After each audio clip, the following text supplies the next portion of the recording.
If you recognize even one animal on this list, I'll add your name to the video's description. But if you don't, then you have to like the video. I'll start with the most well-known and end with one there is no chance you know about. Are ya ready? 7. Oilbird. These live from Venezuela to South Bolivia and some parts of Brazil. These nocturnal birds have great night vision and share a lot of similarities to fruit bats. Their diet consists of oily, high-fat foods like avocados and nuts. And they only have one chick at a time, and both parents work around the clock to fatten it up. They get their name because people used to boil these chicks alive to harvest their oil. Oilbird is spelt as one word. 6. Least killifish. These guys and gals are the world's smallest live-bearing animal with a backbone, and despite their name, aren't killifish. They were extremely popular back in the aquarium hobby's infancy, but nowadays barely anyone even knows their name. Which is strange, since they're hardy little fish, and a school of 8 to 10 is known to do well in an unheated 5-gallon tank. 5. Purple sea snails.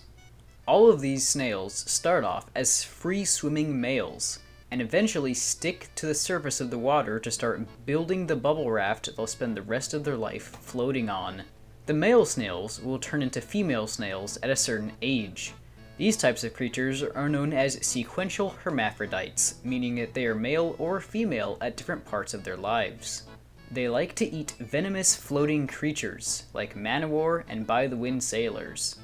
This snail's scientific name is Janthina, and their favorite prey is Velela. They're doomed if their bubble were ever to pop, since they can't breathe underwater. 4.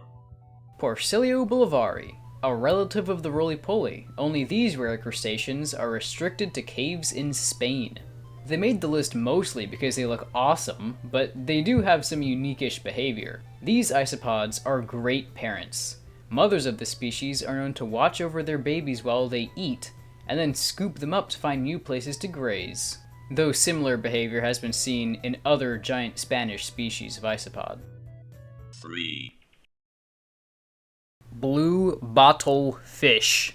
Much like someone who peaked in high school, these fish are only noteworthy because of what they did while they were young. The juveniles in this species are known to live right among the deadly tentacles of the man-o-war siphonophore. While they do have some resistance to the venom, these blue bottle fish rely on their own agility to constantly dodge the more powerful groups of tentacles that could easily paralyze them to death. Supposedly, their presence helps lure in other fish to the man-o-war's grabbing range, and in exchange will nibble on the stingless sections of the siphonophore. By adulthood, they'll have shed any unique traits that they ever had, and look and behave like any other middle-of-the-road, medium-sized, gray ocean fish. 2. Saharian sandlouse. Hey look, another isopod, can you tell I'm a fan? These guys are widely cited to live in the driest environment conquered by a crustacean, specifically deserts between South Africa and the Middle East. They survive there by digging burrows to conserve moisture, and while they aren't known to be good diggers, they make up for that in their extremely good navigation skills. Losing their burrows basically doesn't happen. But it doesn't end there. As it turns out, these isopods are monogamous, and both parents seem to split the efforts of feeding and rearing their young. You know, very few species are truly monogamous, yet these bugs seem to be among their ranks. 1. And finally, sea bees.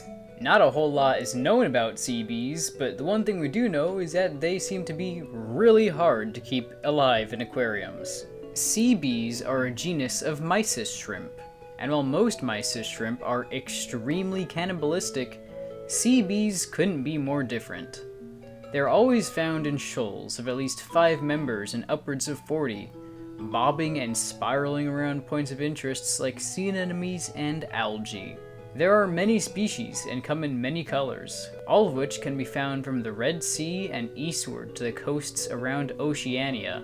My first thought after hearing about them was how they could revolutionize the small saltwater tank standard, but then I heard the soul-crushing news that they seem impossible to keep alive in captivity. If you live around where these things are native, please do us a favor and figure out how they work, alright? Okay, so that's everything for this video. Remember, if you recognized even one of these animals, I'll uphold my end of the deal and put your name in the description. Just let me know what it was and where you first heard about it. And if all 7 were new to you, then, you know, a wager's a wager. You gotta hit that like button.